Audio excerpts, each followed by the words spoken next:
படிக்கிறது என்னது? It's a discipline. Discipline என்ன குழந்தைகளே? டிசைபிள்ல இருந்து வந்ததுதான் டிசிப்ளின். சீடரில் இருந்து வந்ததுதான் படிப்பு. ஒழுக்கம். டிசிப்ளினா ஒழுக்கம்னு யாராவது சொன்னீங்கன்னா இன்னைக்கு நான் அர்த்தத்தை மாத்தி சொல்றேன். டிசிப்ளினா கற்றல், லேர்னிங். நீ எதை கற்கிறாய் அதுதான் உன் டிசிப்ளின். கற்றது நிற்கத்தகதான். கற்றது நிற்கணும். நல்லா யோசிச்சுப்பார். ஒழுக்கம் அப்படிங்கிற சொல் தான் டிசிப்ளின். தொடர்ந்து ஒழுகுவதற்கு பேர் தான் ஒழுக்கம். தீ ஒழுக்கம் நல்லொழுக்கம்னு ரெண்டு இருக்கு. அதுல எதை நீ தொடர்ந்து ஒழுகுகிறாயோ அதில் நீயாக வருவாய். எதை நீ வாக்க விரும்புகிறாயோ அது வருவாய். நான் இப்படி சொல்றேன், நாம தேடி வருகின்ற பொருள் வேறாக இருக்கலாம், ஆனால் கிடைப்பது அதை விட உயர்ந்ததாக இருக்கலாம். தேடி வந்த இடத்திற்கு மிக நிர்ணயம் செய்து கொண்டு போ. தாவீது போல போ. தாவீது எப்படி போனானோ அப்படி போ. வாழ்க்கையில் புராணங்களை, இதிகாசங்களை, இலக்கியங்களை வாசித்து புரிந்து கொள்.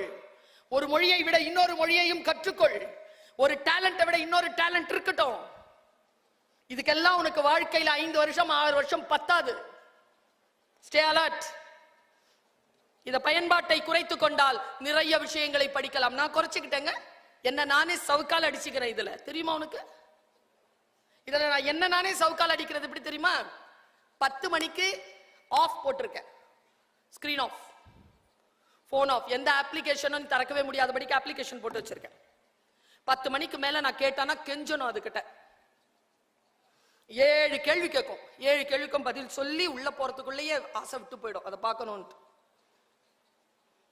அது வாரத்துக்கு ஒரு வாட்டி வரும். காரி துப்பம் என்ன இந்த வருஷம் இந்த வாரம் வந்து நீ 7 மணி நேரம் அதிகமா பயன்படுத்தி இருக்க அப்படின்னு சொல்லும். நானே குறைஞ்சிரு. இப்ப என்ன தெரியுமா ஆச்சு? 2 மணி நேரமாக நான் குறைத்திருக்கிறேன்.